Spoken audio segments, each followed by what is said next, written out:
Hello and welcome to Robot Punch Gaming Side Quest. This episode is all about Fallout 4, its announced trailer, hype, and anything else to go along with that game. I am Carl Lipscomb, and today I'm joined by a man who looks like he's being possessed, Jake Evans. Hi. And a man that is being possessed by a moustache, Mark Howard. Hello. So, agenda today is Fallout 4. Too much? Okay. I'm sorry. Yeah, as you can see, we're all a bit excited for Fallout, apart from Mark. Because he doesn't even know what a Fallout is. Yeah. He thinks we're talking about Fallout Boy. Yeah, so obviously, if you weren't hit by a nuclear bomb this week, you know that the Fallout 4 trailer came out, and everyone on the internet lost their fucking squirmy minds. You didn't get to see it for like 2 days. No, I didn't. I was actually in Rome at the time, and I was very upset, and I wanted my holiday to end. Still get my messages though. I was like, Carl. Yeah. He was like, I can't watch it. I had Wi-Fi, but it just wasn't really like good enough to watch the trailer. You're gonna watch something, you need to have it unaltered and Yeah, I didn't want to have to like have it buffer or do any bullshit, so I was like, I just leave it and just wait until. Did you hear about the countdown they had? Did you hear that a second when it hit 0, it just broke? Yeah, I did hear. I was literally like this. It got down to 0. I was like this with my girlfriend, and then it just went boom, and then it went off. The website changed to Fallout 4, and then nothing happened. And I was like, that's perfect. I was like, and I went, and then I was just like, oh shit. And then I just typed in, I was like, it's got to be on YouTube now. It was literally about 10 minutes after it all happened. When on YouTube there was a video on there. Yeah, I think the because you can schedule like YouTube videos when to get put up. I think they probably had it scheduled for pretty much the same time. But yeah, I went on there and I saw it, and I was like this for the whole thing. I was just like, it looks so good, Joanna's just looking at me like, what the fuck?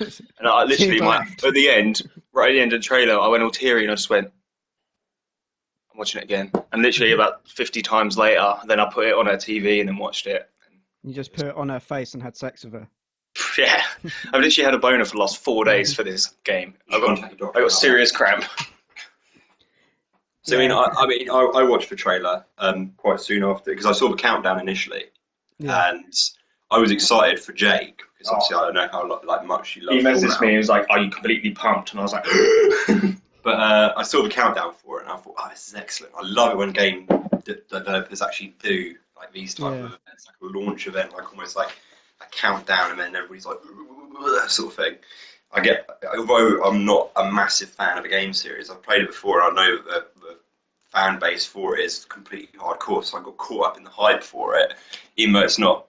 You probably not even might like. I mean, I'm gonna cause a bit of controversy here, but Fallout's not really in my top 10 sort of games, I'd say. Yeah. But even so, I was caught in the hype for it massively, just because of the energy that everybody had for it, and it was good. It's pretty insane. I think another thing is because it's such a long, a lot of it was bullshit. Like when I saw the countdown, Nikki posted it up on Facebook. And I saw the countdown, and I went, I'm sorry, I don't believe it. I've been hurt before. He's like, no, but it's from Bethesda. I was just like, I don't believe what you say until it's there. Do you know what I mean? Like, it could be, it couldn't be. I just didn't believe it. Well, a lot of people thought it was going to be like the ultimate troll. Yeah. Well, the thing is, a lot of other people thought that it was going to be, instead of a countdown for Fallout 4, they thought it was going to be a remastered version of the other games. Yeah. They didn't know if it was actually going to be Fallout 4, and I was just like, whatever, I watched the countdown anyway, but then I went on to the Bethesda's website and I was like, okay, this does look pretty legit. And then I was like, I'll see what happens. And then what happened, and it's been hard to sleep. I literally was like, I'm not getting an Xbox One, there's no point in me getting next gen yet because I'm happy with the games I got. The second that trailer came out, I went, all right, well, I'm going to have to get an Xbox One now, and I'm getting one tomorrow. So PC, PS4, and Xbox One, and that's literally it. But hopefully, I'll watch the highlights of their showcase at E3 Oh yeah, see, I personally think because they've got a track record with Skyrim, is that they announced a little teaser trailer, and then I'm not sure if it was E3, but when they did actually show off gameplay footage, they had a little demo of obviously the intro of the game and a few little things you can do, just showing off the features and getting everyone super pumped. And at the end, they had a release date of when it's coming out or the month it's coming out. Yeah. So with Fallout, that's what I think they're going to show a little bit more actual gameplay other than just the trailer. This is just getting everyone pumped for them. Pretty much all eyes are going to be on Bethesda now at E3 because they want to see what's happening with Fallout. Because originally, before Fallout was announced, Bethesda knew they were going to be there, and people thought maybe Fallout in it, but there was no guarantee. Yeah, I mean, it was still hearsay, wasn't it? So yeah, I kind of felt that this trailer was rushed out because of that leak. Because there was that the guy who posted saying that he worked on a Fallout 4 trailer. Yeah.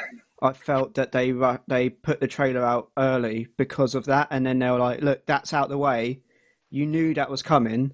That's there." Do you think they were going to originally show the trailer at E3 and then some gameplay? Or yeah, I think they were probably going to do both. I think they would have opened it up with that trailer and then gone into more gameplay stuff. But the thing is, this has actually made it better for them, though, because there's going to be even more eyes on them now because of the trailer. They're going to be the thing at E3 now. Yeah.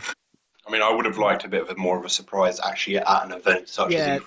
Oh, by the way, we've made Fallout 3 and Fallout 4 even. Yeah, I thought the surprise would have been bigger, but I also didn't expect and obviously Fallout 4's massively wanted, and people always, it's either... It's 7 years in the making now, yeah, I mean... People have been, for the last 2 years or so, people have just been either saying Fallout 4 or Half-Life 3 on the internet, saying that we're waiting too long, kind of stuff. But I didn't realise that there would be such a hype after the trailer was shown. Oh, yeah. It was just, it's been the internet, that's the only thing any gaming community's been talking about for the last few days, is that. And every single thing I've seen is all that. In a weird sort of way, I feel kind of sorry for Bethesda as well, because...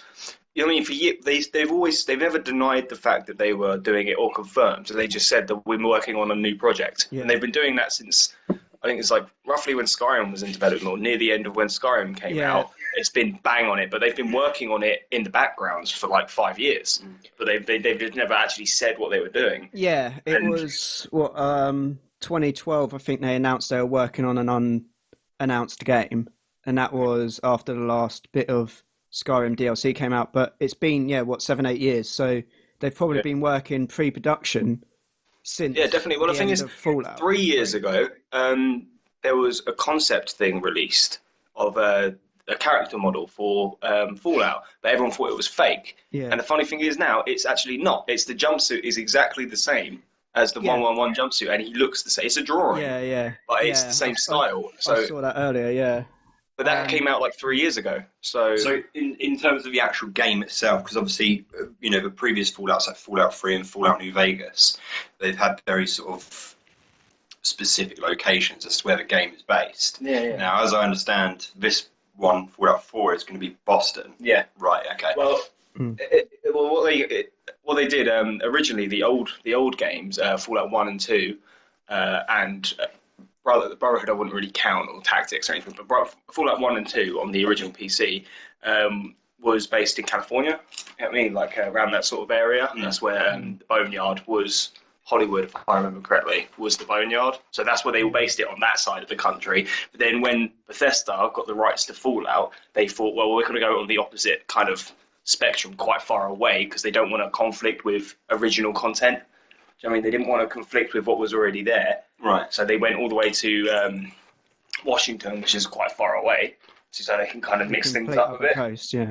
Yeah. So they can kind of do Fallout but put their own spin on it. But then when Obsidian did New Vegas, they implicated the NCR, and the NCR did exist in Fallout 2. The NCR started in Fallout 1 in Shady Sands. And that's the North California Republic. Yeah. The NCR. Okay, yeah. So I thought, when I played New Vegas, I thought the Northern California Republic was added in as this weird thing. And I was like, it doesn't feel like Fallout to me, but that's because I started with Fallout 3, and Fallout 3 is quite different. But then I know the lore and stuff completely makes sense. They got writers and stuff. There's a few people working in Obsidian that worked on the original game, which makes me laugh. It's Sorry, New California Republic. So I didn't think, California. I didn't think North California Republic sounded right, and I didn't want to. I just googled it because I didn't want to sound like an idiot when I tried to correct you. Just not too. Like I said, I'm not a fan. I've read part of it online. But yeah, like just because people complain in comments. Sorry. What the fuck you talking about? Set phases of Stern. But yeah, that's like, a Fallout reference. Yeah, like, I think it's good that they're going to Boston, which is the Commonwealth, and they already explored a little bit in that in Fallout 3, so it works out quite well in Bethesda's favour. They're not trying to dip into pots that have been already there from previous writers. They're kind of putting their own spin and creating their own thing. Like they reference the Commonwealth in Fallout 3 as a place called the Institute, which is really high advanced technology for androids and robots and stuff. Yeah. And they say it's one of the few existing cities functional. Well, the Institute is the Michigan Institute of Technology, which is the big university and stuff there. Anyway, that's huge for like developing robots. Anyway, so it works into real Earth lore, as you would call it, or history, whatever. Yeah.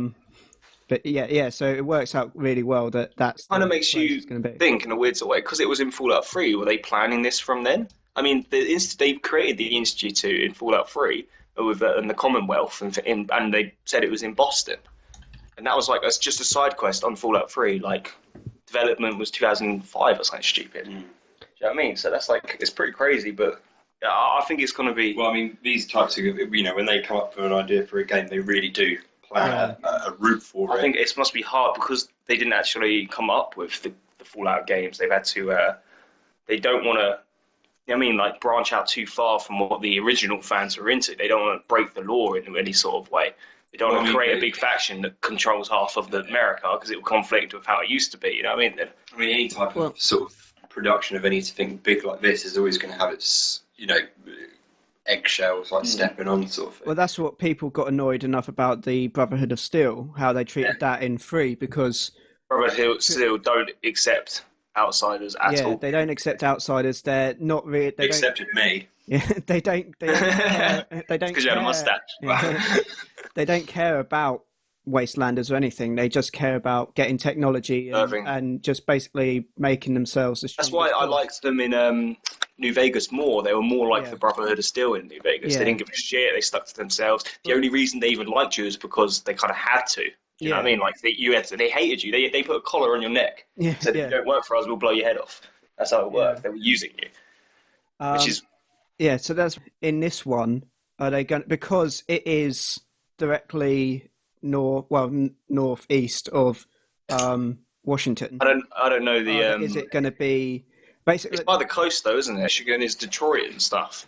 So maybe, who knows? DLC will go into Detroit. I mean, who knows? Cool. Wasn't America? I can't remember. I think the cancelled Fallout 3, which was obviously before Fallout 3. I think that was that in Detroit, Van Buren. I think that was Detroit, because they were talking about. I'm not too sure. I remember seeing the old menu screen for that, and it freaked the hell out of me. Yeah, it had Fallout with the red 3, and it was on it was going to come out on PC and Xbox, I think. I can't really remember. Right, so bunch of English guys talking about America geography. Boston is there. I've located Boston. Yeah, and then we don't just talk about games, we learn on this show. And Washington DC is here in Virginia, I believe. So they're West Virginia. Oh, there we are, Washington DC. Yeah, so they are on the same coast. They're pretty far. Right, so now we've got that out of the way. What we were talking about was the Brotherhood of Steel. If they would be the same faction as the Washington DC faction. They won't. Surely they won't. See, I don't know, because it would make sense lore-wise, but obviously they don't. Yeah, no, but they were cut off. They quoted that in the game, that they were cut off from the rest of the Brotherhood. They were independent because of Elder Alliance. Yeah, but also the whole thing was they weren't even that bothered about sending Brotherhood to the east side. So would they after they cut him off, would they send off another troop, or would Elder Lions, whatever the fuck his name is, send more people up north? I don't know. But... So, I mean, in the Fallout series, like, obviously, bearing in mind I'm a what is conventionally known as a noob to the series. Scientifically, how many factions are there? What, of the Brotherhood or of all the factions? If you go into all the factions, it's hundreds. But if you go into the Brotherhood, yeah, because you're not just talking about like the big ones either. You can talk about like little tiny groups and stuff. You can turn around and say Great Khans, which is huge because they were in the first Fallout game. But they've splintered off into numerous different groups as well. What's the most sort of like? Is there two like main factions? Well, Brotherhood and Enclave, but the Enclave got destroyed. From Fallout 3, the last of the Enclave was destroyed. Yeah, you'd say Brotherhood, Enclave, NCR. And the Legion are probably the four biggest groups, four most powerful. Like the Tunnel Snakes. But I remember a reference. But, yeah, obviously, the Legion and NCR are only in the West End. Well, the Legion started off, I think, around Middle America, and then they went west. So they could spread east, but I doubt they want to bother with doing that. I do the Grand Canyon as well. Yeah, and so they I doubt they do the Enclave. We're not going to see, in my opinion, in this game, the Enclave again because they've been beaten in Fallout twice now. 2 and Fallout 3. Yeah, Fallout 2 they got completely destroyed. Their main base was destroyed, and the Enclave was disbanded. And in Fallout 3, the last base was destroyed. Yeah, right. And then in New Vegas there was a few of them, but that was just they were remnants, which I liked the fact that they were old soldiers from Fallout 2. Yeah, they were just ones that were because obviously they didn't go and find every single person and wipe them out. So they put down their armor and stopped calling themselves Enclave after that. So. Right. But in my opinion, in the new game Fallout 4, you're not going to see any NCR because it's too far away. They're on the other side of the country. Yeah. So, hopefully, the NCR is huge. The Institute, I think the only thing. Faction. Yeah, I can definitely see that with the androids and stuff. But I mean, in my opinion, the only reference to the NCR you're going to find is maybe weapons and ammo and like armor. Yeah, possibly. Really. I mean, that's the only thing I can think of. The odd person who's killed an NCR trooper who's gone over. Or the odd one who said like you might meet one character who said he was NCR. Yeah, something like that. You know what I mean? I used to be NCR. Yeah, an adult with a knee. So I mean, with Fallout 3, obviously there was the White House. And the national the Smithsonian or whatever, I can't remember. Again, English people Museum of History, Museum of Technology. So what would be the landmarks in Boston? Yeah, well, landmark in Boston, you've got there's the big stadium that. No. Listen. I do know because I did a little bit of research from it. You get this one big building which is in. I think it's in The Last of Us with the gold roof. Yeah. That's in the video. Yeah. There's the statue with a guy on a horse. Yeah, Paul Revere, who is the guy that warned everyone about the English are coming. Yeah, and there's a little mini Washington Monument style one next to a building, which is a classic building as well. And because it's near, I think it's near a river or a coast. There's buildings on there that are there's general American history. Yeah, there's a coastline along it. So there's a beach and stuff. Oh yeah, and obviously the most obvious one is the ship that is still there from the independence of America, and they've put rockets on it. What is that ship? I don't know the exact name. It begins with C. I did look. It's the USS Cumstain. And Constant or something. I don't know the history too well. But, there is going to be relevant landmarks. I think it's the USS Constitution. Yeah. USS Constitution. All right. But that is a ship. I believe that is the ship. A little more quiet now, Carl. Hello. Yeah, you're fine. Hello. So we're talking about there's the baseball stadium as well, which is in the trailer. Which has a town inside it. Yeah, and it's got the big door in front of it that's like been renovated to seem like a fortress, and it's got it looks like it's called Diamond City, which I guess the diamonds would be in reference to the Shape of the stadium, maybe? No, because it's a baseball stadium, so it'd be the fucking things. Lights? What you run between on the floor. Bases. See, there we go. Us British, we the quad wickets. The quad wickets. There's 4 of them, I believe. Quad 1, quad 2, quad 3. It's a form of cricket, isn't it? I believe so. Rounders, don't you mean? It's rounders. Rounders, that's it. A 15-year-old girl's sport. Yeah, I mean there are going to be obviously monuments there, but the thing of the Fallout history isn't the same as actual history. It's similar around the 50s and 60s. It branches off into its own parallel. Yeah, it's got its own like timelines. Yeah. So, so obviously anything before then will be there. Yeah. While we're talking about this, sorry to suddenly cut in. While we're talking about this bit, there is actually someone who's gone. A group of people that have gone and worked out basically the size of the map that is going to be and the location of loads of things. I saw this by looking at where a certain monument is in certain screenshots. They've been triangulating things. Yeah. They've worked out the scale is probably, I think it's 1/3 of the actual size of like the square area that it would be. So everything's a bit like closer than in real life, obviously, as you would do. And then they've worked out the place of different things, and they've worked out where Vault 111 is, where the garage is. I think that's going to be the first player home. It's got to be the garage and the trailer with the armor and stuff. Yeah. Did you see the 40 things? Sorry, carry on. No. Yeah. That was pretty much. They've worked out just a few other bits, and there's the tower. Really smart. I don't know how you have so much time to work all this stuff out, but. Good on them, I guess. There's a tower that's sticking up that is what they've got everything from. They've it's in every single shot is this one tower, and they've basically using other landmarks that you can see it next to. They've triangulated that tower to be on top of the Institute. So that tower is something that's built by the Institute, and then from there they've worked out every other spot. Isn't it MIT? Michigan Institute of Technology.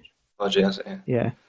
So yeah. That's where they've made the robot cheetah that can jump over things and call Skynet and create the Terminators. John Connor, Catherine Brewster, Arnie. It's just never old. But that's interesting that they've been able to work that out. But at the same time, it will. I mean, it will be close to what they think, but it won't be exact. Like they said. Did you see on the GTA 5 map, people guesstimated how it's going to look by obviously screenshots and stuff, and it looked close, but it wasn't exact, obviously. Yeah, so. I doubt that it's going to be exactly what they predict, but I mean, it's probably going to be fairly close from how. Did you see the 4K screenshots that Bethesda released along with the trailer? That one of them was of the garage. And you can click on this, obviously, because it's 4K. You can zoom in a lot, and you can see a lot of details on the garage on this screenshot they've released. And the gun that he's holding, what he was holding in the trailer, it's like a makeshift rifle with a laser rifle on top of it. Right. Yeah. It's really weird. So it looks like there's going to be a lot of crafting in the game because of that. So it's what looks like bobbleheads are back. Yeah, bobbleheads are in it. As you can see in the garage, it looks like this rifle is going to be it's like the body of a varmint rifle with a laser rifle that's been shoved on top of it. So I guess that's like creating an extra accuracy for the laser rifle. So it may be there's always a bit of crafting in it, but that might be massively more. Just merging, like you can only merge like 2 weapons together. Do you know what I mean? To like get best. Like if you have enough like repair or whatever. Yeah, it looks like because in the garage as well, it's obviously got that bit of that suit of power armor that's been he's working on. Yeah, it's been in repair, so it might be that that kind of stuff. Like you have to work on stuff to repair it more, or we might be crafting the power armor or upgrading it, doing something to it. It may just be that power armor is really hard to get hold of. 4K one. Yeah, you can tell on here if you zoom along. There's the gun that he's got. Oh yeah, which is like a weird laser rifle strapped to a rifle. Which I mean, obviously this is from a phone, but we'll just show that quick. It should work. You can kind of see that there's a bit of a makeshiftery going on. Yeah, it just looks like blurs. Well, you can see the duct tape. So I'll find that and I'll chuck it in the video anyway. I looked at this whole thing like quite extensively, and you can see like there's a broken down robot there. There's a workbench with a Pip-Boy on the workbench. Oh yeah. There's a bobblehead machine gun. Maybe you can mod your Pip-Boy. Hopefully, I mean, that'd be cool. I mean, like this. Obviously, these are like game mechanics, which obviously they're just kind of advanced on. But this is another thing: is technology-wise, what Bethesda are using. Is it a brand new engine, or is it? I heard it was a highly modified Skyrim engine. They haven't said, but I think from looking, especially at the bits when they run along the bridge in the trailer, the dog runs along, and then after that, the kid runs along it. To me, that looked like the Skyrim engine. Yeah, but I heard.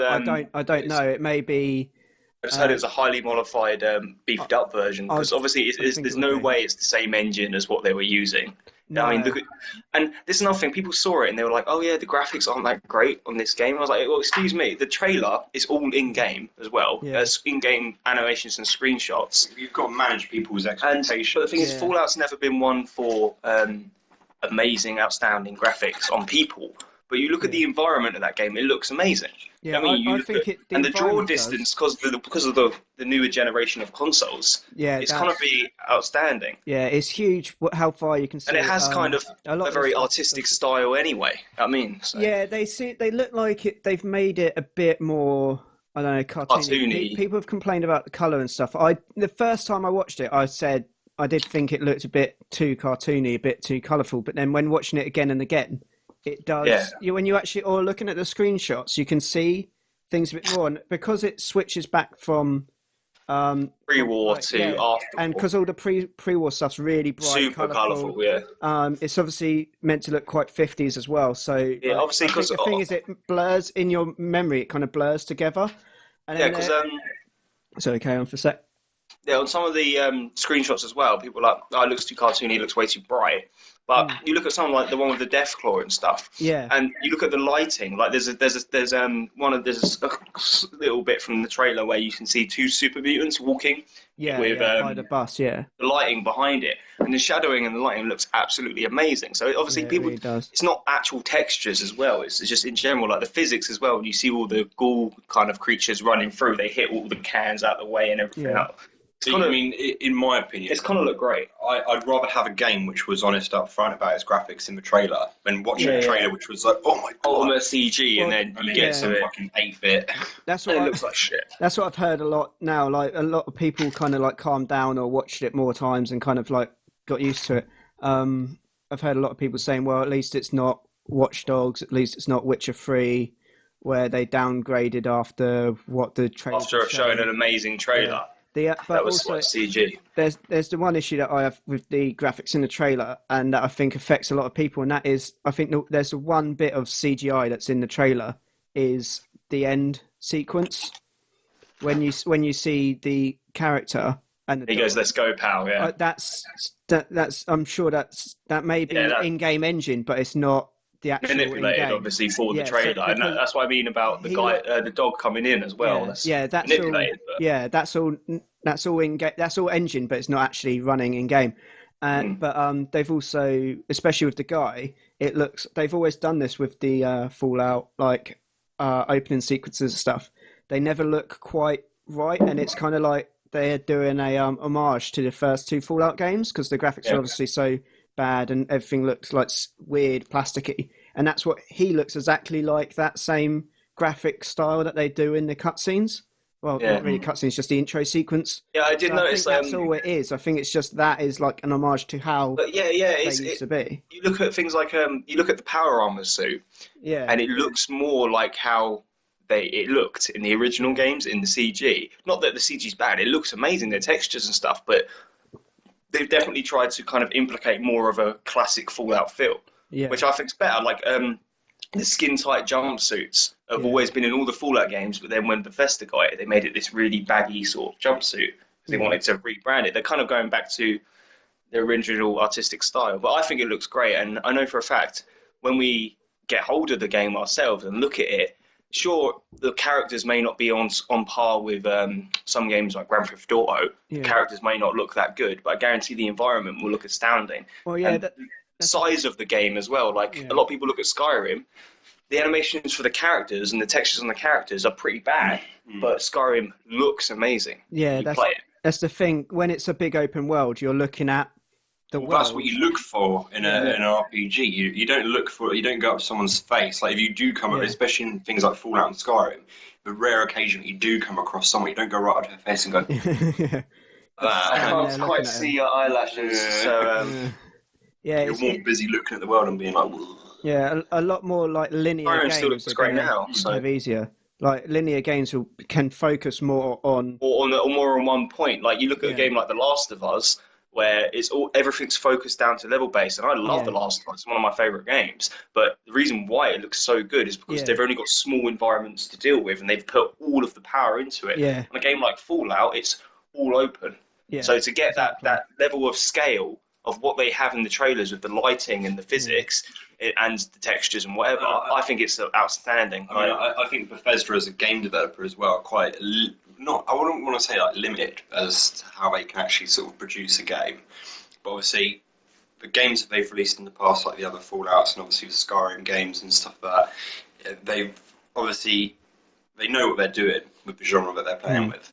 In the same way you can look at Rockstar and you can say that they use Max Payne and LA Noire to develop, GTA 5 into what it is, game it is. And I think obviously in terms of RPGs, the type of advantages that you do have with that are the huge scales and the shots. But the thing is, it's silly things like the attention to detail. Like I've played Fallout 3 and New Vegas hundreds of times, like hundreds of playthroughs, spent hundreds of hours, and it still amazes me today that they're running on such an old engine. Like it was on the same engine that Oblivion came out on. Just even for Oblivion standards, you've got the draw distance.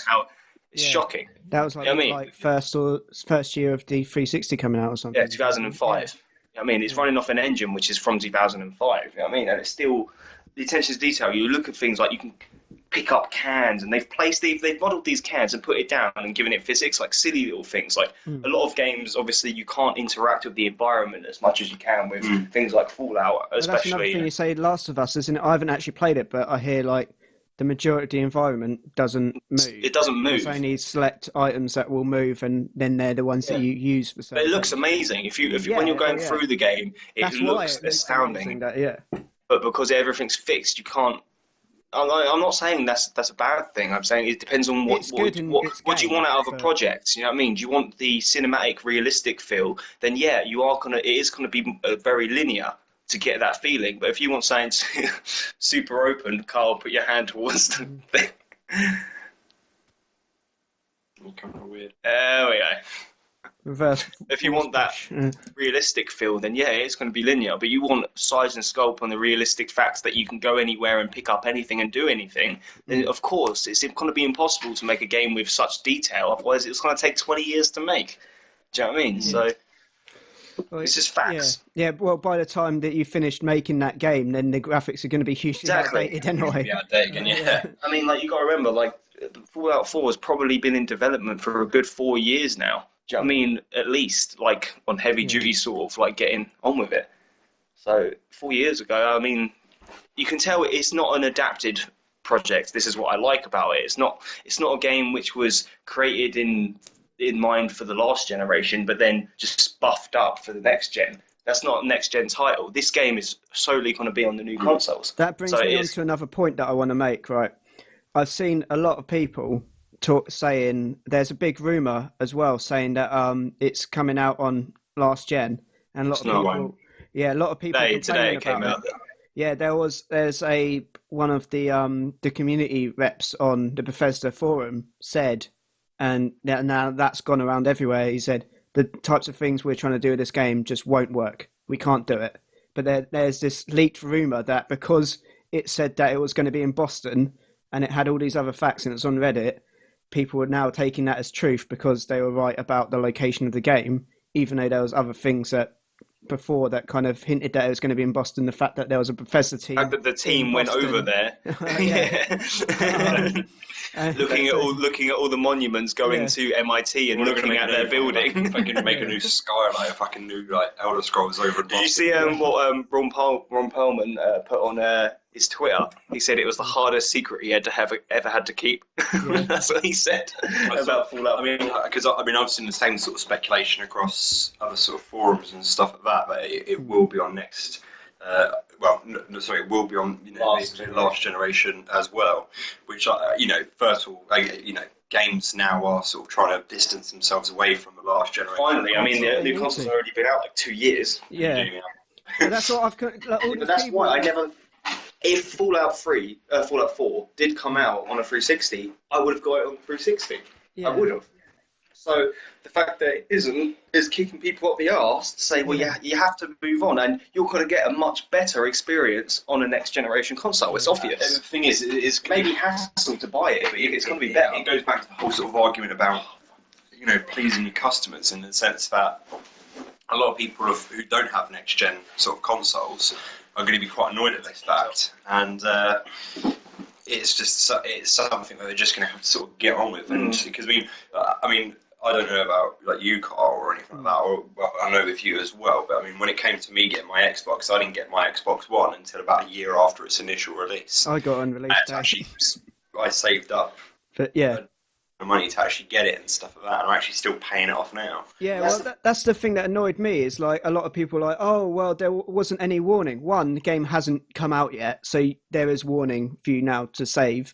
Two years ago, it was 2 years ago, and like a month or so ago, they announced the new consoles. If you don't have money, you could have started saving like the 10. I'm in the boat of those people, because I've loved my 360 and my PS3 so much that I've never felt like I've had more enjoyment out of games that have come out and that I can replay than any new title that would come out. Yeah, but are you complaining about? No. That's the point. That's what I'm saying. No. I think they're actually. Yeah, you can have. See these people are upset, but it's going to be. The thing is, they don't understand is that's going to be making the game crapper. Yeah. Even for next gen, because they're going to have to dumb it down. They are going to have to dumb it down. Yeah. Now they're trying to. Obviously, they're not squeezing everything out of the new consoles yet, because it's going to be years before they do that. Yeah. But they need to learn about the console's limitations. So much more. Like, come on, Fallout New Vegas was originally New Vegas. The Strip was going to be all one thing, but it was so underpowered. The engine and consoles it was on. They had to segment it up. Yeah.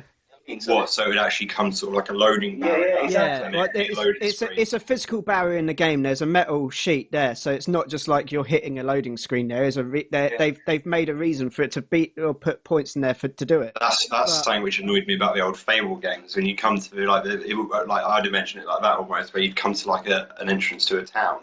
Yeah. Or the exit of a town, and then you just wander out into a seemingly evil wilderness, and then it will go on. Load you into. There was a door to go through that you had to, once you open the door. But I didn't. That annoyed me, because the second you come in to this new area, as soon as you came into this new area on this new game, there's a door right there. Like, Richie, you can see it. It's right there, and that leads on to the other part of the town. And you're like, why are they segmenting off this teeny little corner? It's because they physically couldn't do it, because the console and the engine was that bad. There's so many characters in that area, though, as well. So it is loaded with loads of stuff going on in the Strip. There's just so much stuff all around you. Like when people turn around, it's like, of course there are going to be loading screens, and in the new Fallout, like you go into a town, it's going to load up. It's not all just going to be open.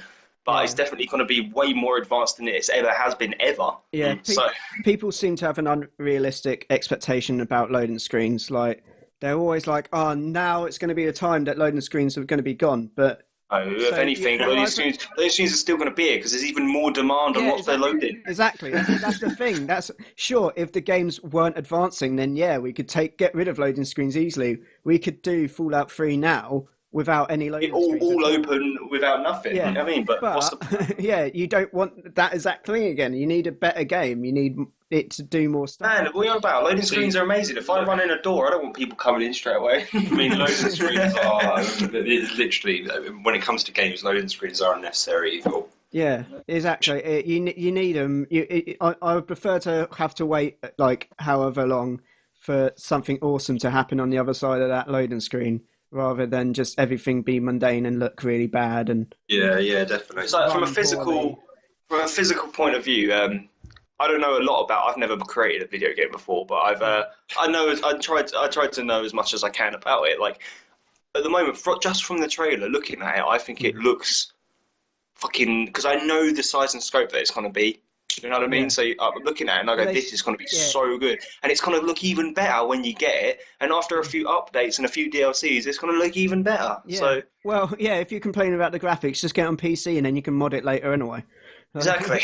You know what I mean? But, I think the maps, the people that looked at it all and judged where things are, they say it looks like it should be about 2 to 3 times the size of Skyrim. So that's a insane. Big map. It's not like unimaginably big, but that's big. And because if you think about it, the Skyrim map was effectively a square. Yeah. To walk from the bottom right hand corner to the top left, take you hours, 3 or 4 hours, I'd like to say. Yeah, because of all the hills and shit, definitely. Well, not just that. I mean, you'd get distracted like 20 feet away anyway. Be like, there's a cave here. You know what I mean? And then you're lost in these. Yeah. But walking from Fallout, walking from one side of Fallout to another, even Fallout 3 took like an hour or so, 2 hours. I mean, and that was running. You know what I mean? That wasn't just. I mean, if you're over encumbered, it's going to take you fucking forever. It was running. No, not this.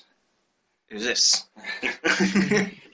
Well, that's the Middle East, and it would be like that.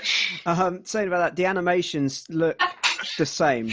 Did you notice, especially in the pre-war stuff, the way they ran, running animation, it looked exactly the same as it does in 3 and New Vegas, which I'm not that bothered about because the animations in Fallout have always been, and Elder Scrolls games have always been a bit sketchy, but it kind of adds to just the look, the feel, and the charm of the games in a way.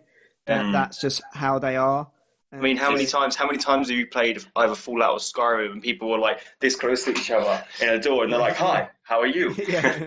Hi. Do you know what I mean? That's like amazing. Yeah, I'm but you know what? There's those little familiarities with these types of games that you just grow to love. Yeah. Mate, I was playing Mass Effect the other day, and I don't know if you've ever had it, Carl, the crazy head turn on Mass Effect while you're talking to somebody. Commander Shepard, when I played Mass Effect 1, he was talking to someone, and then someone behind it said something, and he just went, and his whole head turned completely round, and he was like, I understand what you're saying, and then he went round this way, and I was just like, No, I may have, but I don't know. I almost died. That was hilarious. No, I can't remember what game it was the other day, but someone was like looking at something behind them, like someone walked past them or something, and their head just turned 180 degrees, like really fast. And I was like, wait a second, you're not an owl. And then their head just span back into place, like the game realised that's not meant to happen. Wait a second, what, did that actually happen? Did you imagine that? My favourite glitch ever was actually a Bethesda game. It was Skyrim, and it was with Lydia, the first follower you get from Whiterun. And I had her follow me. I mean, I took her up into the mountains. This sounds a bit more sinister than it actually was. Took her up into the mountains. Is that what they call it now? And sheathed my longsword. No, I killed her for her armour, because I think it was steel plate, wasn't it? Yeah. You killed her, eh? Yeah, well, you know. Killed for her armour. For a week. But no, this is where things turn fucking weird, right? So I kill her in the middle of nowhere. Yeah. And it all got gained, so I returned to Whiterun. I sold a few pieces. About a week later, and this is in real life week, it's not game week, okay? I was like, I'm going to go and buy my first house. And I was like, yes, I shall buy a breeze home in Whiterun. Yeah. And I shall tend to my small garden and raise a family, God willing. And Kratos willing. And I come at my house. Everything's fine. It's another beautiful day. The children are running. And outside my house is Lydia on the floor in her weird little hide bikini with her legs crab-like behind her back like that on the floor. Demon. But she wasn't there in the case where you could pick up a physical body. So she was there. And I turned up the game and I was like, no. Yeah, someone saw you do it and they dragged her body and put out your house as a message. I know what you did. That is terrifying. You think about changing the subject a little bit, but the mechanics of the new Fallout that I'm extremely pumped for is silly things like, player homes. Is it going to be where you can have, because technically on Fallout you didn't actually need to have a player home. A lot of buildings could have served as a player home. You go in there and put your stuff, the stuff wouldn't delete. So you could have just had it say, this is where I want to just hide my shit. But obviously you didn't feel as secure. Well, I didn't, knowing the fact that in the game it wasn't a player home. I'm like, I don't want all my shit being deleted, blah, blah, blah. So is it going to be, in the new Fallout, that you can go to any building, secure it yourself and have your own home? Or is it going to be selected buildings where you can set up homes again? Obviously they haven't really said much, but there was a quote a while ago or something, I can't remember, I saw something that they said they do want more homes in it, like more set homes. You're usually looking at maybe 3 or 4 on like Skyrim or Fallout or whatever. Fallout 3 had 2. Megaton and Megaton and Thingy's Tower. Penny Ballsack. And then New Vegas only had Lucky 38. No, it had Novak as well. You could get a hotel room. That was your player home. Did you ever blow up Megaton? Yeah. So I killed every single person in Megaton and then blew it up after I looted everything. So. Fair enough. Did you ever do that? Oh yeah. No, but on their corpses and then on New Vegas you had only 2 player homes. You had room 106 on in the hotel in Novak, the one with the big dinosaur. Yeah. You could rent a room and get in there, and it wasn't rent. It actually. Permanent. Yeah, it wasn't rent. It says rent a room for the night. It costs 100 cash, but you don't have to. It becomes your player home. It has your safe in there. It has whatever. Oh, but it doesn't have the. Never actually knew that. No, I used it more because you didn't have to go into a place to get into your house. That was the worst thing about the strip. You're saying about the small bits. That's the worst thing. You fast travel to the strip. You don't fast travel to Freeside. You travel which is outside the strip. You travel to the strip, and it loads you in Freeside. And you have to go from Freeside into the strip, from the strip into the casino, from the casino into your flat, and through the loading screens. Oh. Yeah. Where with Novak, all you had to do literally was go at Novak, and your house is here. You just go upstairs. Yeah, and that was it. Right. So hello, and we are back. Do we want to start talking about some theories? We don't have long left of the podcast, so did you want to talk about some of the theories that have come up? A wish list and theories. Right, I'll do. Sure, we can do that. yeah, sure, we keep that in mind. Yeah. I got 3 major. These are the 3 major theories that I've come across here and that have been repeated in numerous places. The first theory is that these are all theories about the vault. Sorry, about the start of your character and the vault stuff. I've heard some of these. Yeah, so Vault 111 was run by a master brain, which is the robot kind of things that can do that shit, instead of an overseer, who may have malfunctioned, making the vault impossible to live in. Basically, this comes from some coding that was in the web page itself, and for the teaser trailer, and which the coding said, PA system failure has occurred, shutdown of the master brain has been authorized, and all sensitive information has been removed for security purposes. Now, myself, I think that's actually just a little thing they've put in the website that doesn't actually have anything to do with the game personally, but other people have been reading into it a lot more, and they think that may be why you have left the vault. Is just that, everything's gone to shit inside the vault. Possibly everyone else is dead. Don't know. See, I heard a theory which was I don't know if you've heard it too, where the you son of a bitch. I heard a theory. Don't. Is it cryo sleep? No. Well, that's one of them, but there's one. That's one I'll get into in a sec. Yeah. So, what's your theory? What's the one you know about? The guy in the beginning of the trailer with the man and the woman. The man looks extremely a lot like who who the main protagonist seems to be. But this is where I think it's flawed. In fact, that I don't think it's parents, is because that means that it will get rid of the choice of gender select, and it will get rid of creating your character and what he looks like. Yeah. Okay. Yeah. We'll put that aside, and I'm going to address that exact thing when I talk about one of these theories. So we talk about that literally in just a second. The other theory, this one I'm going to ignore as well, right? This other theory floating around is that no, one sec. I've just literally copied and pasted this. My other theory seems to have disappeared off of here. I can't actually find it. So we're going to that basically the big one that is about is the cryo sleep one, where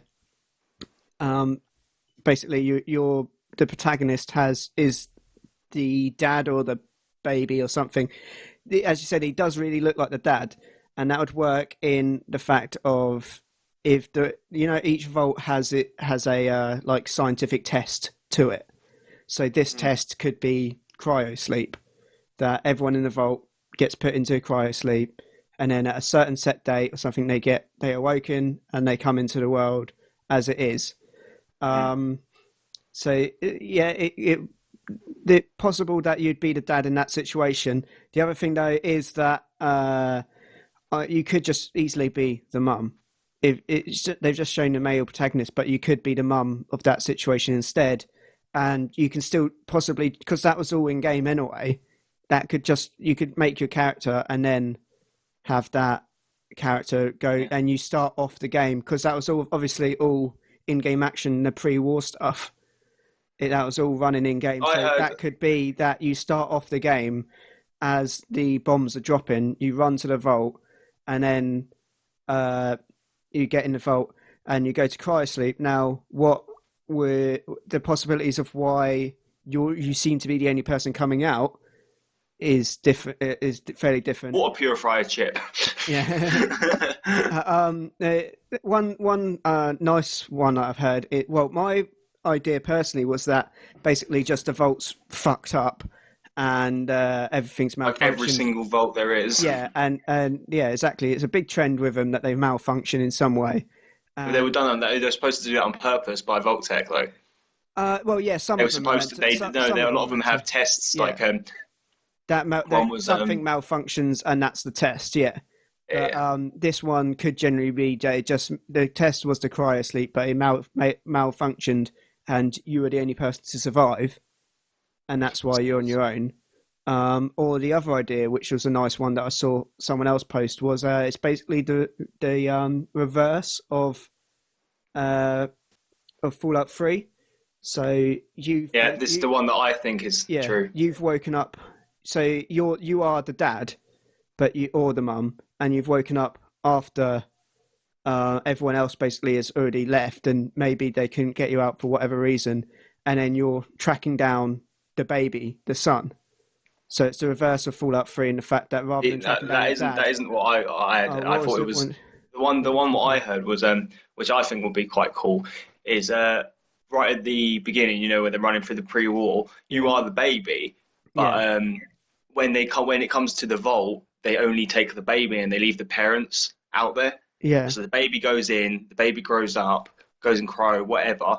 Yeah. And then when the baby's old enough, he wants to go out and find out what happened to his parents, or if there's any traces of someone else in his family or whatever. You know what I mean? Out of curiosity to leave and find his parents. Because he was a baby, he was the only one given in the vault with an outer room. Yeah, well, there's and the parents either died or the parents are living as ghouls. Who knows? Do you know what I mean? Like, that's the one I thought was quite cool. That we see clearly is that they do that whole family gets hit by a shockwave from a nuke and would most likely be killed. They were. It's probably bullshit, Jake. No, I'm not saying no. I'm saying this. They get hit by this shockwave, but they are standing on top because for some reason this vault has an elevator rather than the standard sideways.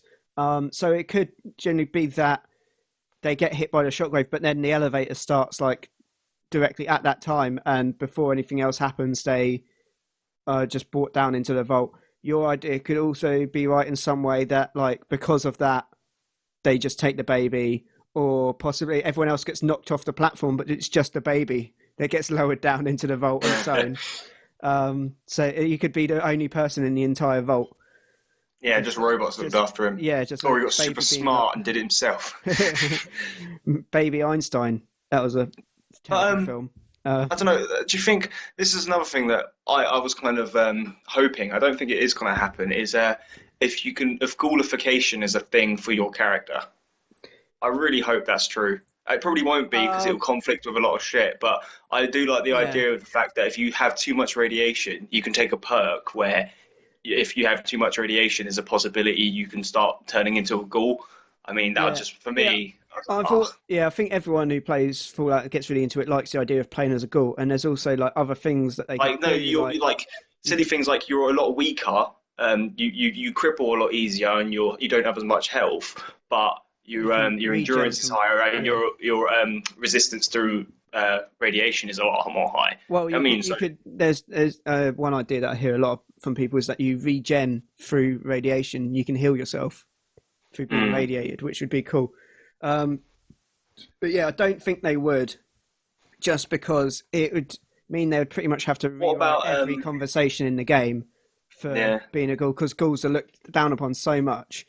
But I mean, they make Skyrim where there's numerous different race selections, and like different races are looked down upon and stuff. As well, I don't know if you've noticed this, but on the Fallout 4 trailer, the scene where the guy, it looks like the mysterious stranger. It's not him, but he's got a robotic hand. Yes. Did you notice that? Yeah, that was obviously the Institute is with androids and robotics. Yeah. So do you think there's maybe you can have prosthetic like robot or limbs or? They started playing around with that idea in New Vegas. You could have cyber implants and stuff. It wasn't but I mean more physical things that you could see. Yeah. So that's what I say. I wouldn't be surprised if they put that in there. That would be quite a cool thing, especially. If I was an android ghoul, then a bit cooler. How could you be an android and a ghoul? I could be a werewolf and a vampire on Skyrim, so. No, you couldn't. Oh, it could be either. Either. It cures it. Or the Vampire Lord. Across two different saves. And then you can switch like that. Be a Catman, come on. We'll talk some more about wish lists in a sec, but there's some things that the Cryosleep one seems to have. It is just. What about the family dog? Or people calling it the family dog. Well, everyone's calling it the family dog. Why? I just think it's a wild dog that was in the wasteland. To be honest. There's some. Why would they cryo a dog? There is the good point that the dog doesn't look that radiated or shitty, but he would have dog meat. So yeah. I mean, it could just be the way the dog was. It could be the family dog. He could have been slept. It could be the test. It couldn't. Maybe it's not even the family dog. Maybe it was a test, the first test of how the Cryosleep worked, and he was asleep in there, and he was the only other thing to come out with you. And he's called K9. Or maybe you just picked him up. Yeah, no, it's generally. I imagine that is that you've just picked this. I hope that the dog isn't a big gameplay factor though, because I wouldn't want him with me. I mean, I didn't use dog meat. I preferred doing the whole game by myself. Okay. I didn't like using companions. Yeah. No, so I don't like the fact if you had to use him for gameplay, I wouldn't like that. Yeah. No, I don't think they would force you to use him, but there may be something like because dog meat and did dog meat have it? I know Rex did at least anyway, where he had like a perk where it would show things up or he would get stuff for you.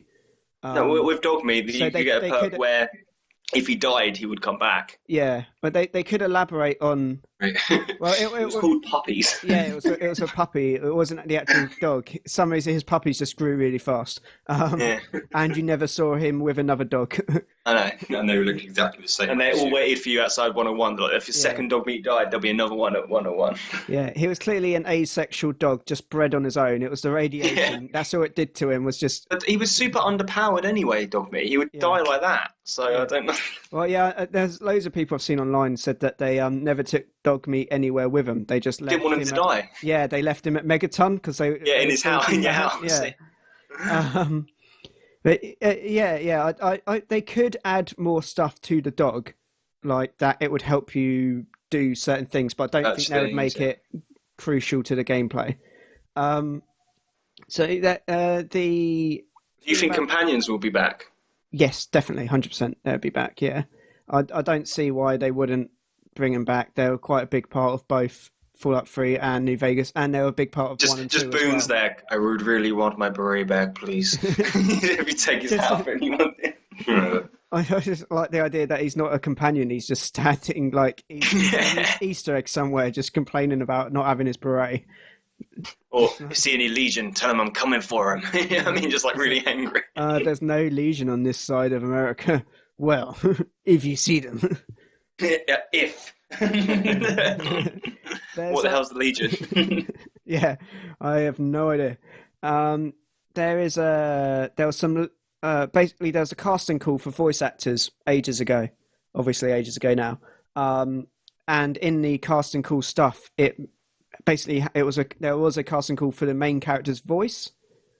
It seemed in a way. I hope it doesn't. I hope it's not voiced. I do hope. From the scenes of it, it's going to be voiced. I don't know, but no, I don't. I think it will be voiced in silly things like if you get hurt or a couple things here and there. But with talking to people, I really hope it's not voiced. The casting call had bits where it had it had like examples for you to rehearse for it, and it had player and a dialogue line, and then someone else's dialogue line. Mate! I mean, it may just be casting calls for the other person, not necessarily your player. So they just have something to respond to, like a prompt. Yeah. So it has the player's line, and then you respond to the player's line. So that may have been what it was. It may not be that the player. It was actually. Why would you need to hire someone to actually do that line? Like you could just have someone in the production do it. They want voice actors, don't they? Yeah, but if it's like a full character though, if it's not just like if it's just someone you walk past, then sure. But if it's like the ones they had were like quest givers and someone that was going on the quest with you. But they did talk about in it that the player character was someone who came out of cryosleep, and they had a lot of this information in there. And this was. I really hope it's not voiced, because you know for a fact the amount of it'll be like Dragon Age 1 to Dragon Age 2. The amount of options that you could choose cut down to like 2 or 3. You couldn't choose loads and loads of fucking different options when you're talking to people. What about Mass Effect? Obviously, you can't employ. Game. Yeah, but Mass Effect is rare in the fact that they literally has the most amount of dialogue out of any game ever made. Do you know what I mean? Like there's like thousands and thousands of pages, and they employed this guy, and it took ages to do it. But it doesn't seem like it would fit in. Like if you're coming from the character's eyes, like Mass Effect is very like a movie, isn't it? Like you see your character talking, and it has cameras talking. Fallout won't be like that. I really hope it's not. Yeah. Because if you're talking to someone, I want it to be through my eyes, talking to some dude like Skyrim style. You know what I mean? Yeah. And it gives you more options to talk. Yeah. From. Do you know what I mean? It's like more like you're doing it instead of. I understand what you're saying. The character is you in Fallout, but in Mass Effect, you're playing Shepard. Shepard is a character. You're controlling what he says, but in Skyrim and Fallout, you're the person. You're not controlling him. You are, but it's more like you. Yeah, I do understand what you're saying. I just hope they don't do that. I mean, if they was to have a voice actor, maybe it'll be for if you get hurt or. If it has a generic female voice, a generic male voice in silly situations, like if you get a win on a slot machine, he goes hell yeah or yes. You know what I mean? And that's it. I don't want anything more than that. I don't know what they do, but I understand what you mean. At your point of view, and I'd be take out the personalised the immersion attachment. And stuff. Yeah. I've never played a Fallout game and gone, man, I really want this character to be voice acted. No, I don't think anyone has. With Mass Effect, it's different, like you said, because you're more playing a character and it's very movie based. It's very a lot of the game is talking. The time I played Fallout 3, I was very drunk, so I was actually just saying it. I was reading my parts of the dialogue. But the thing is, though, if it is voiced, would it be like Mass Effect, where it gives you a rough thing to say, and then he fully voices what he's going to say, or will you be reading a line, go, yeah, I'll say that, and then he just reads the line out? Because if it's like that, that'll piss me off. It's like it says, oh, I will help you with the purifier, and then you go click on that, and then your character just goes, I will help you with the purifier. I'll be like, I just read it. I don't want to hear it again. Yeah. Do you know what I mean? Yeah, I understand what you mean. The only other thing, though, annoyingly about Mass Effect, though, is when you think a line says one thing, and then he says like. You're like, oh yeah, sure, I'll help you. And he's like, you're a fucking cunt. I'm going to help you, but I don't want to. Like, it's just nothing what you thought he was going to say. Well, it's not as bad as LA Noire, where you're like, someone's lying, go, doubt. He's like, you're going in the slammer. You hear me? You're going to rot. And he's like, oh, well, I didn't say that. It's just like, yeah, doubt. I wasn't sure. Yeah, that's. I find, I don't know whether that's more annoying or just hearing the exact bit of dialogue that you've just read said out loud again. I love LA Noire, though. I mean, I hate the game, but it's just amazing. Well, I love LA Noire. Well, I hate it, but you know. No, it's just like he comes up and he's just like picks up a glass bottle and he goes, "This doesn't seem to be relevant. Why are you picking it up? What are you doing then? Put it down." Yeah, I hope that it's not a voiced character. Yeah. Fully. Yeah, I don't know. I mean, I'm not. If it is voiced, then I'll give it a chance and I'll sit. Like, obviously, I'm going to play and love everything about it. But exactly. But yeah, I'll get. You might sit here now, or me personally, I might sit here now and go, "No, it's going to be shit. It won't work." But then, like you said, one of my favourite games is Mass Effect, and it works amazing in that. Yeah. So. Yeah, I'll give them the benefit of the doubt, and they may do it really well if they do voice it. But yeah, I'm not calling out for it to happen. Bethesda hasn't been known for amazing voice acting anyway. I mean, they have when they get people like Patrick Stewart in and Liam Neeson. Yeah, that's great. But for the generic people in the game, it's not. Yeah, they're like the overriding characters that are a big point of the story. So they have these odd standout characters in. Yeah, like they have Liam Neeson as your dad, and they have Patrick Stewart. Sometimes NPCs can be the best though. You know, like sometimes you just like you come across that one sort of voice. I mean, the biggest example is the guards in like Skyrim. Yeah. Criminal scum, you committed crimes against Skyrim and her people. What say you in your defence? Just stuff like that. A chicken chaser. Not very good, is it? That's my man. Maleficus. No, Maleficus is it? That doesn't sound very scary at all. Is there anything else that you'd want or don't want to see in Fallout 4? Mark, is there anything you would think? Well, I mean, based on my vast experience in the past with the Fallout series. Of watching half a Let's Play of someone doing 10 minutes. I read part of a review online. I did play, very sparsely. I did a 30-hour playthrough of Fallout 3. So my experience with it are limited at best. So you got out the vault? I got out of the vault. I got to Megaton. A ghoul turned up and I was like, no. I did complete the main storyline with the Brotherhood of Steel on that. I assume it was the main storyline and not a side quest. Well, just wasted your whole time with a side quest, yeah. Just doing one side quest, well, that was brilliant. Well, that's me done. Wasteland saved. No, I genuinely, again, going back to what I said earlier on about getting involved with the hype of the fans, I just hope that everybody's dreams come true, what they're expecting from this game. That's all I can wish for. You sound like... I would like it to be an immersive sort of RPG that I know Bethesda do make very well. And I'd like it to be the type of game that, I can spend all my life on. I can look into it, maybe have a go like around Jake's or something like that for 10 minutes. And if I like it, maybe I'll pick it up and hope, maybe I will. Well, the thing is, you loved Skyrim. I mean, and you played Skyrim a lot. The thing with Skyrim is it's more in touch with what I like in terms of, I like... beards, moustaches. And ale. Ale, yeah. I mean, I like... I love the whole sort of like sword and shield and... You can have a sword in Fallout. Yeah, it'll be on fire and have a mitten, but yeah. That's what I mean, swords against fucking lasers. Fucking lasers. I would like it to be a type of game that I can sort of look at and pick up and maybe even enjoy it, but it's just not really my type of game, really. I mean, there's nothing else I can sort of really say in my defence of that. It's definitely, when I first played Fallout, I wasn't massively pumped for it at all, but then I started playing it and I was like, I knew it was the same people who did Morrowind and Oblivion, and that was it. So I started playing it and I was like, what is it, Oblivion with guns? And then that's what I thought though. No, that's what a lot of people said. A lot of people said before they played it. Oh, it's just it looks like Oblivion with guns.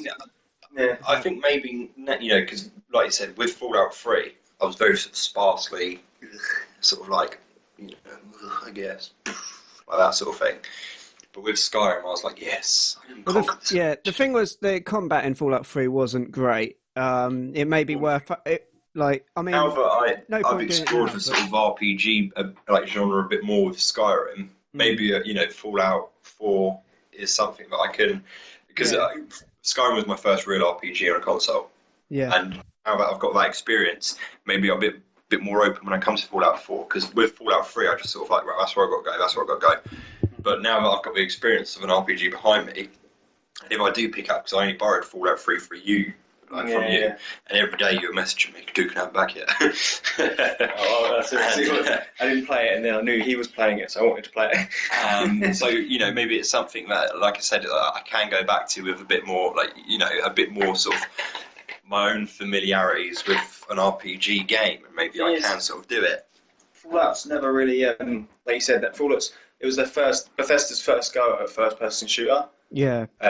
It's very clunky. I remember when I first played it, because I was so used to Halo, I was like, man, this is really clunky, and even if things are running quick, but then that becomes a part of its appeal in a weird sort of way. Like if someone's running towards you and you hit fire them with a fucking hunting rifle, and you get the occasional headshot and their fucking head pops, you're just like, yes. Like, every game has a different feel, but the new game, for what it looks like to me, is it's going to have a feel of how Rage played. Rage? I was going to say. That's what I was thinking. Rage wasn't the best game in the world, but I loved that game. But for the gameplay, they've now got a lot more experience with other types of games. So and especially with Rage. They did Wolfenstein and Rage, which is two amazing shooters. I think in terms of these types of games, especially one where sort of weaponry of that sort is available, I think we're all I personally believe we're all sort of skipping over the most major point in these types of games, and that's obviously the fluidity of teabagging. I mean, will it deliver? I mean, I did teabag whenever I played Fallout in the end. But it didn't have legs, so you just kind of get. They need to add teabagging into VATS. That's what needs to happen. They need to add teabagging into every game. Well, but so you use VATS and you say headshot, and then you're going to kill them, and then you press a separate button which is teabag. So in slow motion, you get the two headshots, shoot their head off, the head rolls at your feet, and then you teabag the head while in slow motion still. Because there's no feeling in the world like teabagging a dragon. My polygon balls resting on its linear face. What about you, Carl? Any wish list Fallout? Or your hopes and aspirations? I don't know. I feel like we should have just ended the podcast on "There's no feeling like teabagging a dragon." I don't know. Crafting, I really want a good crafting system. I think they can look at, especially if they add in something like hardcore mode again. So, Mark, since you didn't play New Vegas, hardcore mode was, as it sounds, hardcore, and you ammo weighed you down. You had to eat, sleep. You could dehydrate yourself. Yeah, stim packs healed, but they healed slowly. They weren't just like an instant heal. You couldn't just sleep off a broken limb like you can normally. In real life. But, of course, in real life you can. So why was that there? I don't understand. I break my limbs every day. Like, just before bed, I do it for fun. I've seen it. Yeah. If they added in hardcore mode again, which I would want them to do, I would like to play the game just on the standard mode, but hardcore mode's fun for a second playthrough. I would like them to have more crafting anyway, but then more crafting that would help that as well. Like, they can look a lot at like survival games that are out now, like Forest, Stranded Deep, these kinds of games. Or they take elements of like I know it's not like what's it, DayZ? Yeah. Where you have to eat, you have to kind of when you heal yourself. I mean, I like elements like that, but Yeah, they look into other games like that. Even like stuff like that's in a lot of other games like Far Cry, Assassin's Creed, Red Dead Redemption, stuff like this. Like some other kind of things that maybe they only do stuff. Hunting and yeah, maybe it only does stuff for the hardcore mode. But it'd be cool to add more to that, because they did in New Vegas. They had the whole survival stat that was a completely different stat, and that affected other things, like there was cooking recipes and stuff like that. But it'd be cool. Yeah, that we get more to it. Yeah, if there was just more to that kind of thing. Me personally, like I would love games like that, because I wouldn't play it for my first playthrough. I wouldn't play it like that. I'd play it kind of classic, but then I'll go through on hardcore and just kind of do everything all legit, like I was there, sort of thing. But I just hope they got shitloads of customization. You know what I mean? Like, for me personally, like in Fallout, it was one outfit was your whole outfit, and then you could change your helmet or your headgear. You couldn't really change like your boots and your gloves and your legs. I think that sort of issue is clear from what they did with Skyrim, though, because you could have several different bits of armor on one character. Yeah, but with Fallout, I don't know if it works. You can't imagine running around in underpants, but then a power armor upper body. Yeah. Do you know what I mean? It wouldn't work. Well, the power armor sense, they could easily just make that a full body suit that you couldn't have that apart.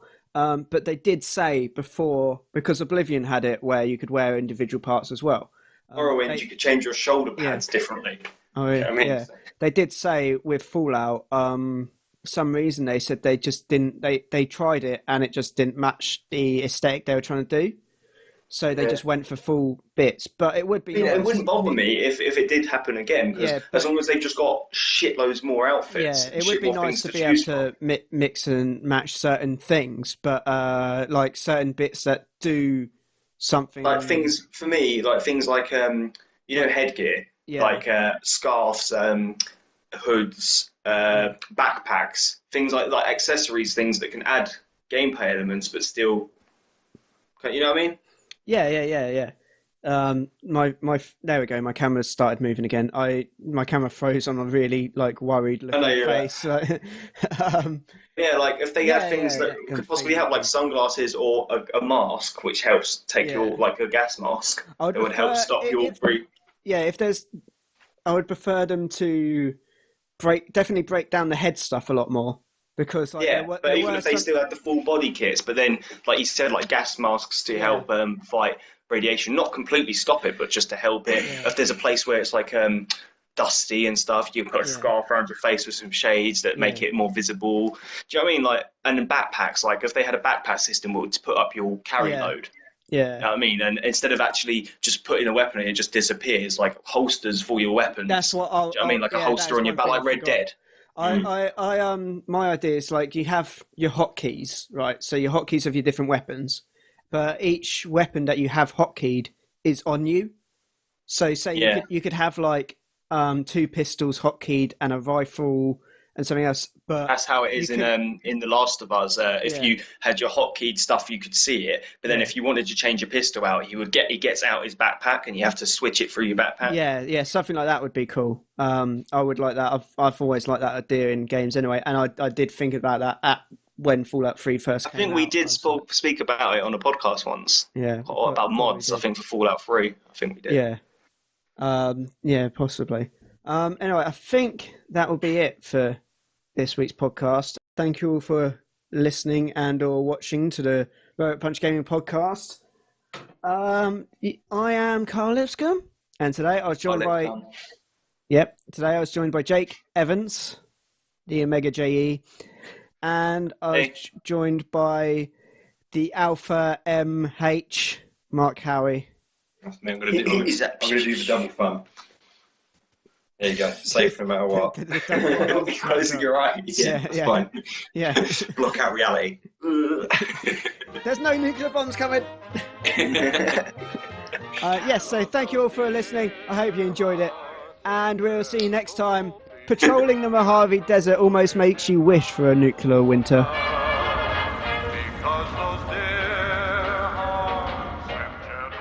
And now for some footnotes. Thank you for watching/listening to this episode of SideQuest, all about Fallout 4. Its announced trailer and predictions, hype, anything else like that. We will be covering E3 in the coming few days, so just keep an eye on our channel and anything else, our Twitter feed, whatever, to see what we're doing. We'll have a podcast for each individual press conference, so that should be exciting and a pain in the arse, I think. But we'll see how that goes. The intro and break music for this episode was the Fallout 4 trailer music, which was the Ink Spots with It's All Over But the Crying, and the outro music was from the Fallout 3 E3 2008 trailer. What's the title? Dear Hearts and Gentle People by Bob Crosby and the Bobcats. And of course, the quote for this episode was Random NCR Soldier from Fallout New Vegas. And if you're interested in seeing my face, some more of me on the internet, you can come see my YouTube channel where I'm going to be doing a Fallout 3 Let's Play, which was actually some of the video you saw in this one, since it broke. We tried to video record over Skype and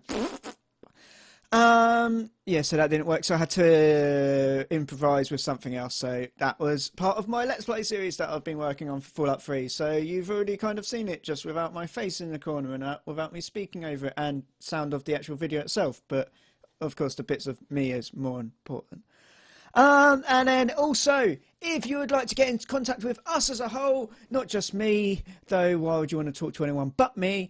You can find us on Twitter at RBT Punch, and you can send us any questions, any topics for us to talk about in upcoming podcasts, anything on there, or just drop by and say hello. You can also do that with our email address, which is robotpunchgaming@gmail.com.